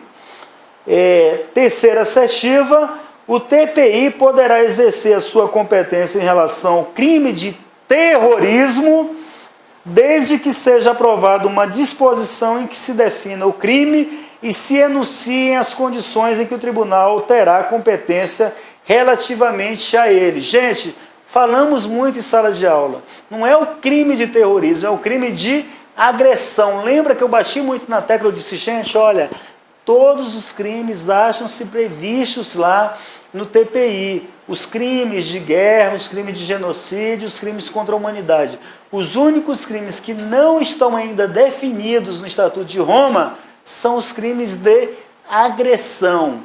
Então aqui o examinador, a banca, trocou o crime de agressão e colocou crime de terrorismo. Tornou errada essa assertiva última aí. Vamos analisar a questão 52 com base aqui na literalidade. Olha só. Extrato aqui do Estatuto de Roma, gente. Então a questão, a segunda assertiva que falou da sede, né, que é em Haia, está aqui no artigo 4, número 1, ó. A sede será em Haia, e o que é que diz o número 3? Sempre que entender conveniente, o tribunal poderá funcionar em outro local. A assertiva diz que o tribunal não poderia funcionar em outro local, tá? A última alternativa, o tribunal, está aqui no artigo 5º, número 2. O tribunal poderá exercer a sua competência em relação ao crime de agressão. e não ao crime de terrorismo, como está na assertiva da última assertiva aí da questão 52, perdão. Então, questão 52, primeira assertiva falsa, primeira assertiva verdadeira, segunda assertiva falsa e terceira assertiva falsa. Alternativa correta, D de dado. Bacana? Sem nenhuma grande surpresa. Literalidade do que está no Estatuto de Roma. Vamos agora para a questão 53. 53 também versando sobre o TPI, não é isso, gente? Letra A. O juízo de instrução deverá realizar audiência de instrução na presença do acusado, a fim de apreciar os fatos constantes da acusação com base nas quais o procurador pretende requerer o julgamento, ainda que o acusado tenha renunciado ao seu direito a estar presente. Gente, lembrou muito aquela primeira questão de processo penal, né? Direito da parte do acusado de presenciar o seu julgamento, né? De comparecer lá à audiência, né? Então perceba que o Estatuto de Roma tem uma previsão semelhante. Gente, estamos falando de direito de defesa, contraditório, tá certo? Então, essa questão aqui, ela está errada, essa alternativa, porque não existe essa previsão no Estatuto de Roma, dizendo ainda que o acusado tenha renunciado ao seu direito a estar presente. Na verdade, nem o comando da questão como um todo não tem essa previsão expressa, não. O que é que diz o Estatuto de Roma em relação ao direito do acusado de comparecer à audiência? Lá no artigo 63, ele fala aqui, ó, presença do acusado em julgamento. Número 1, o acusado estará presente durante o julgamento. A outra hipótese aqui é a hipótese dele sair do julgamento por ele estar pressionando a vítima, tá bom? Então, essa questão aqui de que ele tenha renunciado ao seu direito de estar presente, não existe essa previsão aqui no Estatuto de Roma. Então, a questão está errada. Letra B, o TPI possui competência para julgar pessoas físicas e jurídicas. Falamos demais nisso, né, gente? TPI só julga pessoas, não julga estados, tá bom? Não julga pessoas jurídicas. Falamos demais nisso aqui. Olha só onde é que está previsto isso, da questão 53, né? Cadê? 53, perdão. Aqui, 25, artigo 25, número 1. De acordo com o Estatuto, o tribunal será competente para julgar as pessoas físicas. Falamos demais que o TPI não julga pessoas jurídicas, não julga estados também. Bacana, foi muito falado em sala de aula. Letra D. Haja vista a gravidade dos crimes previstos no Estatuto de Roma, admite-se o recurso à analogia. Fala expressamente no Estatuto de Roma que não se admite analogia. Tá bem? Onde é que está falando isso aqui, ó? Artigo 22, número 2. A previsão de um crime será estabelecida de forma precisa e não será permitido o recurso à analogia. Então, questão que fala que se admite também está errada. Tá bom? Letra E. A qualidade oficial de chefe de Estado ou de governo, de membro de governo ou de parlamento, de representante eleito ou de funcionário público, em caso algum eximirá a pessoa em causa da responsabilidade criminal do Estatuto. Perfeito, fala isso. Vírgula, mas poderá constituir motivo de redução de pena. Jamais. Então essa parte final aí está errada. O que é que diz aqui sobre relevância da qualidade oficial no artigo 27? Tudo que foi falado na questão, só que na parte final ele fala que nem constituirá de per si motivo de redução da pena. E a questão diz exatamente o contrário, que poderá constituir motivo de redução da pena. Então perceberam aqui, mais uma vez, aquele trocadilho de um comando, de uma palavrinha por outra, tá bom? Então, questão E, letra E também errada. Então, a questão 53, o gabarito correto é a letra C. Nenhuma pessoa poderá ser julgada por outro tribunal por um crime de competência do TPI relativamente ao qual já tenha sido condenado ou absolvida pelo TPI. Batemos questões em sala de aula, falamos desse ponto em sala de aula, foi ou não foi? Então aqui é o que diz aqui exatamente...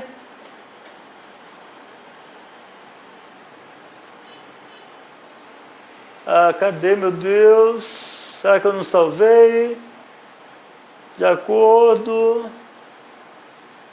Vixe Maria, para que eu não coloquei? Aqui, ó. Nenhuma pessoa poderá ser julgada pelo tribunal por atos pelos quais este já tenha sido condenado ou absolvido. Então, foi muito falado em sala de aula, muito batido. Eu acredito que não tenha tido nenhuma surpresa, nada fora do comum nessa questão. Questão que exigiu conhecimento de letra de lei do TPI. Vamos partir para 54? Também, agora deixou o TPI, gente, e pediu que falássemos sobre o protocolo adicional às Convenções de Genebra, que foi falado demais em sala de aula. Não foi isso, gente? Falamos demais do decreto 849 de 93, que é o decreto que internalizou os protocolos adicionais número 1 e número 2. E toda a segunda e terceira aula foram em cima desses protocolos adicionais número 1 e número 2 das Convenções de Genebra. Primeira assertiva: os motins são considerados conflitos armados nos termos do protocolo. Em nenhum momento o protocolo cuidou de regrar o motim. Então o motim não foi tratado aí no protocolo adicional, não foi tratado, porque o motim é mais um evento interno que não foi tratado de maneira alguma nos protocolos, tá bom? Então, primeira assertiva, falsa. Segunda assertiva: em decorrência da excepcionalidade do contexto de guerra, é permitida a tomada de reféns dentre aqueles que não participem diretamente das hostilidades ou que tenham deixado de participar delas. Gente, já inicia o protocolo dizendo que em toda e qualquer situação é terminantemente proibido uma série de atos, dentre eles a tomada de reféns. Vocês lembram? Lembra que a gente falou muito isso aqui em sala de aula? Vamos lá para o decreto? Olha só, questão 54, o que é que o decreto 849 vai falar sobre a tomada de reféns? Já no no artigo, eu acho que me fugiu o nome do artigo, já no iniciozinho. Número 2. Sem prejuízo do caráter geral das disposições precedentes, são e permanecerão proibidos em qualquer tempo ou lugar, a respeito das pessoas a que se refere o parágrafo 1, tomada de reféns. Então, tomada de reféns é uma conduta reprovável, altamente repugnante e, por isso, terminantemente proibida pelos protocolos adicionais. Tá bom, gente? Então, não tem condições de ser certa essa assertiva. Vamos para a última assertiva da questão 54. O pessoal sanitário e religioso. Gente, o quanto nós falamos do pessoal sanitário e religioso, lembram? O pessoal sanitário e religioso será respeitado e protegido, lógico, né? Ser-lhe-á proporcionada toda a ajuda disponível ao desempenho de suas funções e não se lhes obrigará a realizar tarefas que não sejam compatíveis com sua missão humanitária. Exploramos demais pessoal sanitário e religioso. Eu lembro que eu falei em sala de aula, gente, atentem, pontos que não podem passar batido. Pessoal sanitário e religioso, o que mais? Mercenário, prisioneiro de guerra, astúcias de guerra,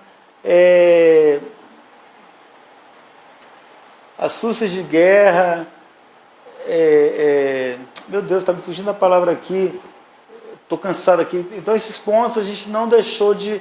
repisamos e falamos que seria muito interessante a gente estar de olho nisso aí, tá bom? E pessoal sanitário e religioso foi muito explorado em sala de aula. O que é que diz a Convenção sobre o pessoal sanitário e religioso? Exatamente como está aqui, ó. O pessoal sanitário e religioso será respeitado e protegido. Ser-lhe-á proporcionada toda ajuda disponível ao desempenho de suas funções e não se lhes obrigará a realizar tarefas que não sejam compatíveis com sua missão humanitária, tal e qual como está na literalidade do protocolo adicional número 1. Perfeito, gente? Então percebam que outra questão de dica que apenas se limitou a reproduzir a literalidade de lei, que é como sempre vinha sendo cobrada a nossa prova. Bacana? Última questão de dica, que pediu aqui conhecimento sobre a Carta da ONU. Lembra que nós tratamos da Carta da ONU em sala de aula, que era exatamente o uso da força. Eu falei que o nome guerra, que guerra é um ilícito, né? É um ilícito previsto lá na Carta da ONU. Guerra é um ilícito, não existe guerra. Não é tolerável a expressão guerra na Carta da ONU. A ONU substituiu guerra por uso da força, né? E eu falei em sala de aula que a única hipótese permitida de uso da força pela Carta da ONU era o quê? Legítima defesa individual ou coletiva, né? Que essa legítima defesa, inclusive, não se aceita a chamada legítima defesa legítima defesa, ai meu Deus do céu, me ajuda aí, pré-ordenada, que você já concebe legítima defesa, ai meu Deus do céu, me fugiu o nome agora, que você antecipa a agressão do adversário, né? Tá bom? Essa legítima defesa não se aceita, só se aceita a legítima defesa diante da injusta agressão, diante do ataque armado a membro das Nações Unidas, tá bom? Então isso aí está lá no artigo 51, então vamos lá, o que é que diz a questão 55. Primeira assertiva: todos os membros da ONU deverão evitar em suas relações internacionais a ameaça ou uso da força contra a integridade territorial ou a dependência política de qualquer Estado ou qualquer outra ação incompatível com os propósitos das Nações Unidas. Bacana? Consta isso aí, falamos em sala de aula, que é o primeiro ponto relativamente ao uso da força. Então, olha só, artigo 2º, item 4 da Carta da ONU.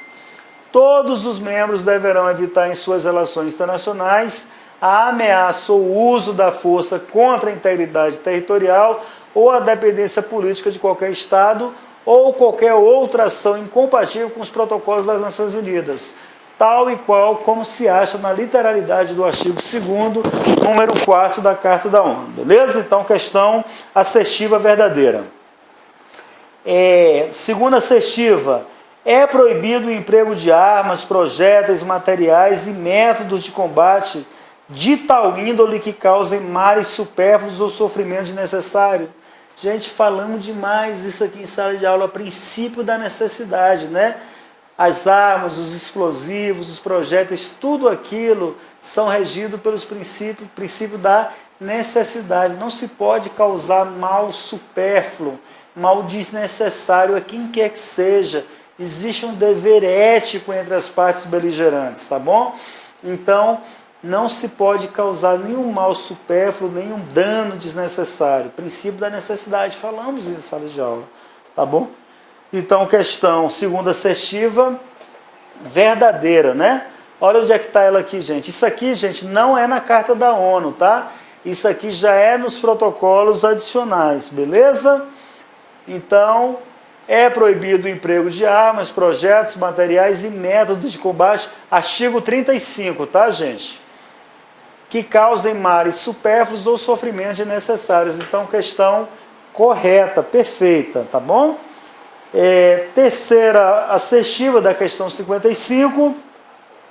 Nenhum ataque armado contra membro das Nações Unidas é hábil a justificar o direito de legítima defesa individual ou coletivo. Vai na contramão do que eu falei. O direito à legítima defesa individual ou coletiva se justifica apenas diante de ataque armado contra membro das Nações Unidas. É a única hipótese em que caracteriza a legítima defesa, lá no artigo 51 da Carta da ONU. O que é que diz o artigo 51? Nada na presente carta prejudicará o direito inerente de legítima defesa individual ou coletiva no caso de ocorrer um ataque armado contra um membro das Nações Unidas, tá bom, gente? Lembrei agora que eu estava falando, não se admite a chamada legítima defesa antecipada, né? Legítima defesa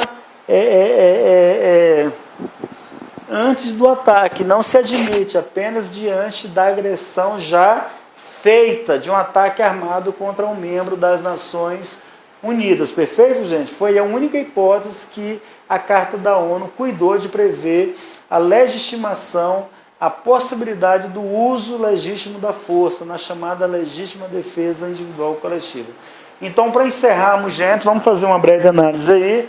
Dica, como eu disse, foi uma disciplina que houve 4 questões que eu tenho certeza que foram das mais tranquilas dentro do aspecto terrível, tenebroso que foi a nossa prova, tá? Foram questões que não surpreenderam, foram questões que não saíram da curva, que não fugiram à caixinha.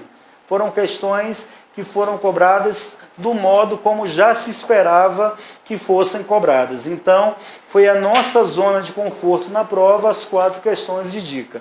Perfeito, gente? Então, eu acredito que tenham sido as questões das mais tranquilas aí. Tá bom, gente? Então, da questão 55 de dica, 56 foi lá direito administrativo com o professor Oliveira, depois processo civil com o professor Rafael, direito constitucional com a professora Cirilene e finalizando a nossa participação, as disciplinas que nós ministramos aqui no curso Cidade, as 2 últimas questões, 69 e 70, foram questões de direito tributário. Direito tributário também não surpreendeu. Direito tributário veio num perfil, veio num padrão que nós já estávamos acostumados, habituados a responder a nossa prova. Então, não fizeram aquela bagunça, a esculhambação que fizeram com as outras disciplinas, tá? Cobrou-se aquilo que já vinha sendo previsto em relação a direito tributário. Então, vamos lá, foram 2 questões, questões 69 e questão 70, tá bom? Vamos para a 69. A 69 falava sobre competência tributária. Exigiu conhecimento de literalidade de lei, conhecimento específico do CTN, e só cobrou a mera literalidade do que está lá no CTN, tá? 69, letra A. A competência tributária é em regra delegável. A competência tributária é indelegável, que diz o artigo 7º do CTN. Alternativa errada. Alternativa C. Constitui delegação de competência o cometimento à pessoa de direito privado de encargo da função de arrecadar tributos. Errado! O CTN fala expressamente que não constitui delegação de competência. Então a questão está errada, essa letra C. Letra D. Os tributos, em regra, podem ser pagos em pecúnia, in mora ou in labore. Gente, define lá o conceito de tributo, é contribuição pecuniária, ou em que dinheiro possa se converter, entendeu? Então não existe tributo pago in labore, tá? Muito menos in natura, perfeito? Então questão também equivocada, errada, falsa. E a letra E, compete à União a instituição de alíquota de imposto devido em decorrência de realização de uma doação de bem imóvel. Falou em doação de bem imóvel, a gente está falando de qual imposto? Imposto de transmissão, causa-mortes e doação, que nós falamos e fizemos vários esquemas de que o imposto de causa-morte e doação é de esfera estadual. Então não compete à União. Então questão, a alternativa também é errada. A alternativa certa foi a letra B, que fala o não exercício da competência tributária não a defere à pessoa jurídica de direito público,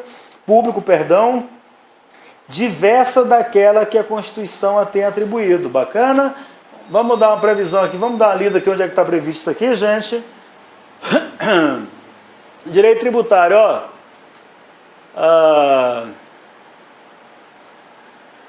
A competência tributária é indelegável, né? Nós falamos, né? Aqui, ó, no artigo 8º aqui do Código Tributário Nacional, o não exercício da competência tributária não a defere a pessoa jurídica de direito público diversa daquela que a Constituição a tem atribuída. Então, a questão exigiu apenas conhecimento da literalidade de lei, portanto, nada fora daquilo que vinha sendo cobrado naturalmente relativamente a direito tributário. Tá bom? Então, 69, letra B de bola, perfeito? Questão 70, gente, também exigiu conhecimento de letra de lei, falando especificamente do domicílio tributário, tá bom, gente? Deu uma situação hipotética do João, né? Vamos ler aqui, José. José Cigano não possui domicílio civil, nem eleitoral, nem elegeu domicílio tributário. Ele não possui residência fixa e vive apenas de bicos esporádicos. Partindo dessa premissa, assinale a alternativa correta. Letra A. Conforme previsto no CTN, José não tem outra opção a não ser escolher um domicílio tributário? Não. O CTN diz lá que quando você não escolher um domicílio tributário, existe lá a regrazinha que vai seguir onde será o domicílio tributário. Letra B. José terá o domicílio tributário dos seus genitores? Não, negativo, não tem essa previsão do CTN. Letra D. Neste caso, o domicílio tributário de José será o da repartição da entidade tributante? Não tem essa previsão também. Essa previsão do domicílio da entidade tributante é lá na execução fiscal, já é outra coisa, tá? Letra E. Nesta hipótese, por exclusão, o domicílio tributário será o primeiro domicílio civil eleito por José? Não, também não existe essa previsão, não. A alternativa correta é a letra C. José terá como domicílio tributário o lugar da situação dos bens ou da ocorrência do fato gerador. O CTN, em relação ao domicílio tributário, ele vai dar lá 3 opções, onde será caracterizado o domicílio tributário. Inexistindo a possibilidade de aplicação dessas situações, aplica-se essa situação aqui de forma supletiva, de forma subsidiária, onde o lugar da situação de bens ou então do domicílio, da ocorrência do fato gerador. Vamos dar uma olhadinha aqui na previsão do CTN, tá, gente? Com relação ao domicílio tributário, começa lá no artigo 127. Na falta de eleição pelo contribuinte ou responsável de domicílio tributário, entendeu? Percebam que na questão disse que o José ele não elegeu o domicílio tributário, né? Então, na falta de eleição desse domicílio tributário, quanto às pessoas naturais, que é a situação do José, será domicílio tributário a sua residência habitual. O José não tem residência habitual. Ou sendo esta incerta ou desconhecida, o centro habitual de sua atividade. A residência habitual do José, ela é incerta, ela é desconhecido. E o José aqui, ele não tem um centro habitual de sua atividade. O que é que a questão fala em relação às atividades do José? Fala que o José não possui residência fixa e vive apenas de bicos esporádicos, ou seja, o José também não tem um centro habitual de suas atividades. Então, como não se aplicou nenhuma dessas situações para o José, vamos lá na parte do parágrafo 1º do artigo 127, que vai dizer o quê?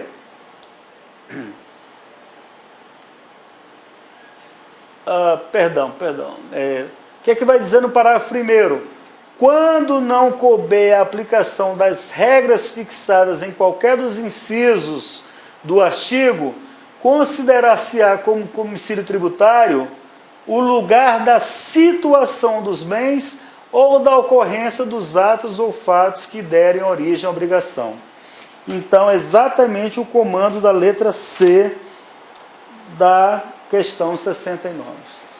Gente, falamos aqui sobre todas as questões que nos persinem, aquilo que nós ministramos no curso, né, que foram direito penal, processo penal, direito do trabalho, processo do trabalho, dica, esqueci algum? Não, né? Isso aí. Então falamos tudo aquilo que nos coube. Eu acredito que a professora Cirilene, o professor Rafael e o professor Oliveira também discorrerão sobre as disciplinas que foram ministradas por eles, as questões relativas às suas disciplinas, com base no que eu observo aqui, gente. Vamos lá. Direito penal, fora da caixinha, fora da curva. Sempre se cobrou conhecimento de letra de lei e neste ano cobrou jurisprudência e doutrina, fora da caixinha, uma prova diferente de tudo que já tinha acontecido. Processo penal, a mesma coisa. Foram 3 questões, 2 delas de jurisprudência e uma delas que... direito penal tinha uma questão que exigiu conhecimento de literalidade de lei, que foi a questão da organização criminosa. Restante, jurisprudência, fora da curva. Processo penal, fora da curva, só exigiu conhecimento de doutrina e jurisprudência, fora da curva, fora da caixa. Diferente do que sempre cobrou.